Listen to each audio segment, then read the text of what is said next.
पराठा म्हणला की आपल्या सगळ्यांच्या समोर येतो फक्त आलू पराठा, मेथी पराठा, पालक पराठा, सगळे पराठे बनवले जातात.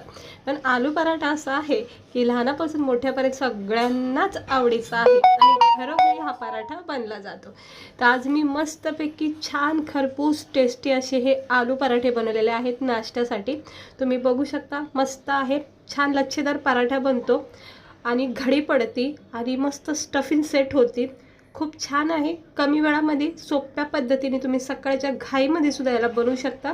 तर बघू शकता, इतका सुंदर मस्त टेस्टी खमंग असा हा आलू पराठा आज मी बनवलेला आहे. तर चला बघून घेऊया याला लागणारं साहित्य, बनवायची कृती. इकडे बघू शकता, मस्त झालाय का ना असा आलू पराठा. व्हिडिओ पूर्ण बघा, आवडल्यास लाईक करा, असेच रेसिपी बघण्यासाठी चॅनेलला सबस्क्राईबर करा. तर इकडे मी ना 3 छोटे बटाटे ना शिजून कुस्करून घेतलेत. अजिबात गाळ करू नका, थोडासा नॉर्मली त्याच्यामध्ये कडकपणा ठेवायचा, म्हणजे जास्त गाळ नको आहे, आणि कुस्करून घ्यायचे. हे बघा असे. बऱ्याच ठिकाणी बटाट्याची भाजी बनवली जाते, पण ती झंझट नको आहे, आपल्याला सोप्या पद्धतीने बनवायचा. तर बटाटे कुस्करून ठेवलेले आहेत, तो पण आपण जरा पीठ सेट करून ठेवूया. अगदी चिमूटभरच मीठ टाका, कारण आपल्याला बटाट्याच्या स्टफिंगमध्ये पण मीठ टाकायचं आहे. चिमूटभर मीठ टाकायचं आणि मग जितकं पण तुम्हाला आता पराठे बनवायचे तेवढ्या गव्हाचं पीठ घ्या. आता मला 2-4च बनवायचे, जास्त नाही बनवायचे, त्यामुळे मी इकडे थोडंसं पीठ घेते. म्हणूनच पिठाचा अंदाज मी सांगत नाही, जसं लागेल तसं घेऊ शकता. 1 चमचा तूप किंवा इकडे 1 चमचा तेल टाकायचं. ह्याने काय होतं, खस्ता पराठे होतात मस्त. आणि ह्याला जरा चोळून घ्यायचं तेलासोबत आणि मग थेंब थेंब पाणी टाकून हे पीठ मळून घ्यायचं. आता हे पीठ असं मळून घ्यायचं आपल्याला की याच्यामध्ये आपल्याला अजिबात नरम सॉफ्ट सुरुवातीलाच नको आहे. थोडासा याच्यामध्ये ना घट्टपणा ठेवायचा, थिकनेसपणा ठेवायचा, म्हणजे अगदी लगेचच याला नरम सॉफ्ट करू नका, याला थोडा वेळ आपल्याला द्यायचं आहे. हे बघा, असं थोडंसं मळून मळून घेत राहायचं आणि हे असं टेक्स्चर पहिला सुरुवातीला बनवायचं, म्हणजे लगेच याला नरम सॉफ्ट नाही बनवायचं. हे असं थोडासा थिकनेस हवा याच्यामध्ये आणि याला ठेवायचं आपल्याला 10 किंवा 5 मिनटं जास्तीत जास्त. पण आपण ही स्टफिंग करून घेऊया पराठ्याची. आता ही बटाटे जे कुस्करून घेतलेत ह्याच्यात थोडीशी कोथिंबीर टाकायची. हे बघा, इकडे मी थोडीशी कोथिंबीर टाकली. हा बटाट्याचा पराठा अगदी झटकेपट सोप्या पद्धतीने होतो. त्यामध्ये थोडासा मी गरम मसाला टाकला आहे, थोडासा याच्यामध्ये आपण धना पावडर टाकणार आहोत. त्यानंतर आपण इकडे टाकणार आहोत थोडीशी अगदी चिमूटभर हळद, नाही तर सगळे पराठे जे आहेत ना ते पिवळे पिवळे दिसून येतील, त्यामुळे अगदी थोडासा कलर येण्यासाठी हळद टाकायची. त्यानंतर चवीनुसार मीठ आता इथे टाकायचं. जास्त मीठ टाकू नका इकडे पण, कारण पिठामध्ये पण मीठ आहे. आणि आता आपण याच्यामध्ये टाकणार आहोत लाल मिरचीचा थोडासा अगदी कूट. तुम्ही लसूण मिरचीचा कूटसुद्धा इथं आवडीनुसार टाकू शकता. आणि पराठ्याला चांगला चटपटीत स्वाद येण्यासाठी ना मी थोडे 2-4 लिंबाची थेंब टाकलेत रसाचे. थोडासा तुम्ही चाट मसाला इथे वापरू शकता, खूप छान असे मस्त लागतात पराठे.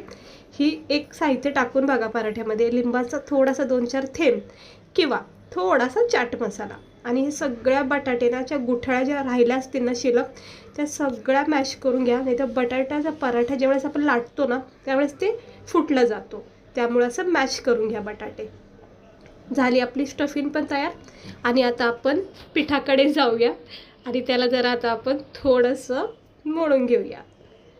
चला, आता आपण याला चांगलं 5 मिनटं ठेवलेले आहेत आणि ह्याला आता व्यवस्थित मळून घ्यायचं. आता घरोघरी पिठाची मळण्याची प्रोसेस आहे, त्यामुळे काही असं सांगत नाही मी तुम्हाला की असं मळा तसं मळा, फक्त नरम सॉफ्ट करून घ्या बस. थोडासा तेलाचा हात इकडे मी घेते, तेल घेते तळहातावर थोडं, अगदी थोडं थेंबर घ्यायचं किंवा तूपसुद्धा घेऊ शकता. आणि करायचं आता ह्याच्यामध्ये चांगला, ह्याला चांगलं चोळून चोळून मस्तपैकी नरम, अगदी असा लुसलुशीत पीठ आता तुम्ही ह्या स्टेजवर करायचं. सुरुवातीला नाही करायचं, थोडा वेळ दिल्यानंतरच ह्याला नरम सॉफ्ट करायचं.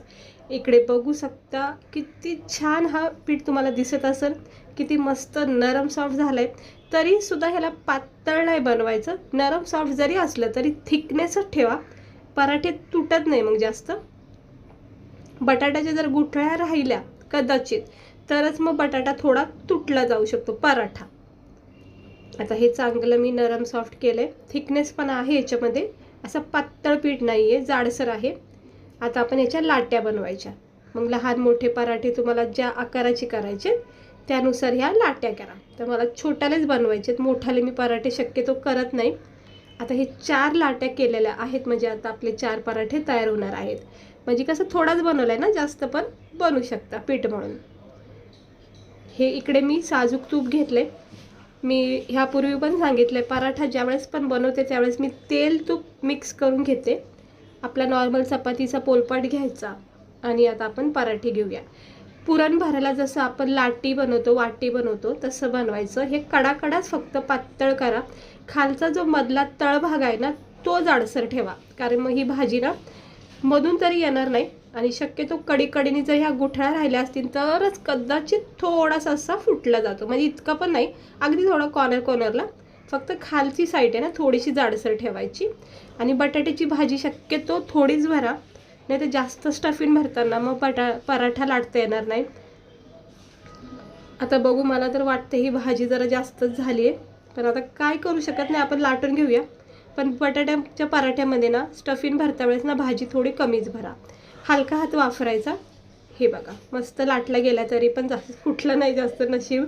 चला आता आपण याला खरपूस भाजून घेऊया. भाजी जरा जास्त भरण्यात आली होतं, असं इग्नोर करा त्या गोष्टीला, पण भाजी थोडी भरा.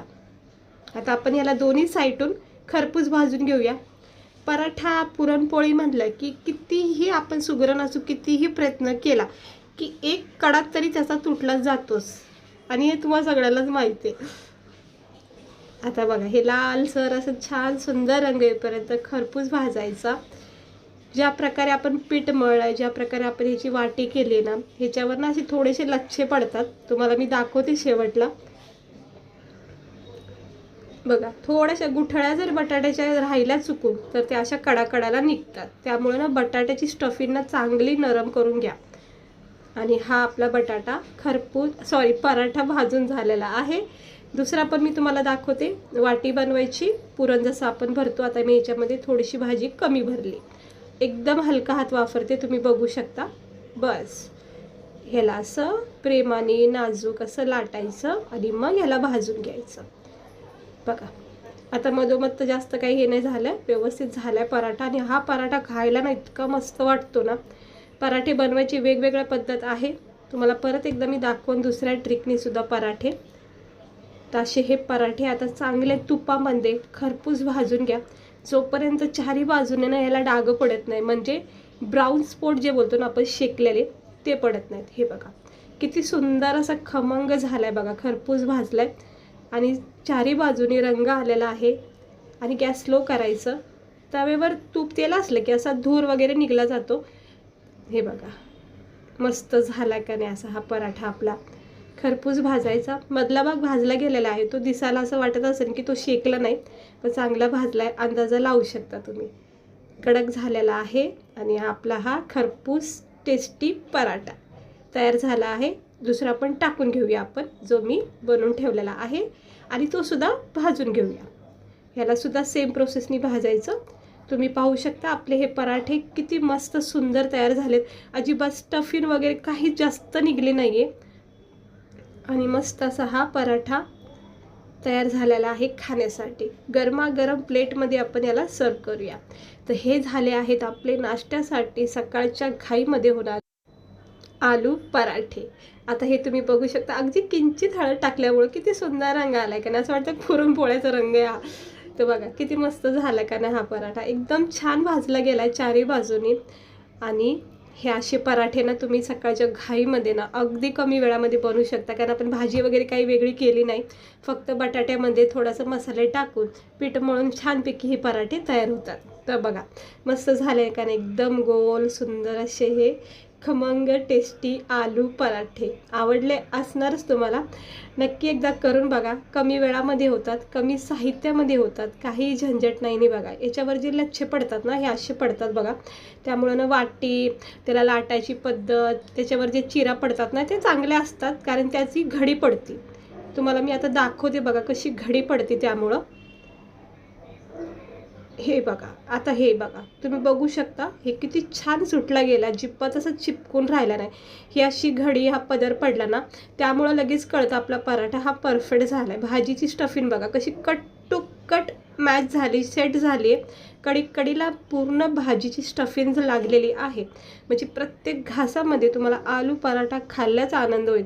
हे बघा, असं गरमागरम चहाचा कप घ्यायचा किंवा असं केचप घ्यायचा, मेयोनीज घ्यायची आणि याचा आनंद घ्या. थंडगार वातावरणामध्ये सकाळच्या नाश्त्यासाठी तुम्ही हे पराठे अशा पद्धतीने करून बघा. इतके खमंग आणि खरपूस लागले ना खाता वेळेस. आणि चटपटीत स्वाद, जो लिंबाचा रस आपण वापरला ना, अगदी चटपटीत झालेत हे पराठे. खूपच मस्त वाटले म्हणून मी 2-3 घास खाऊन घेतले. चला, भेटते मी तुम्हाला पुढच्या व्हिडिओमध्ये. लहान मुलांच्या टिफिनसाठी असे पराठे नक्की त्यांना टिफिनमध्ये करून द्या. खात्री बघा, टिफिन पूर्ण फिनिश करून येतील. चला, भेटते मी तुम्हाला पुढच्या व्हिडिओमध्ये आणि स्वस्त रहा, मस्त रहा.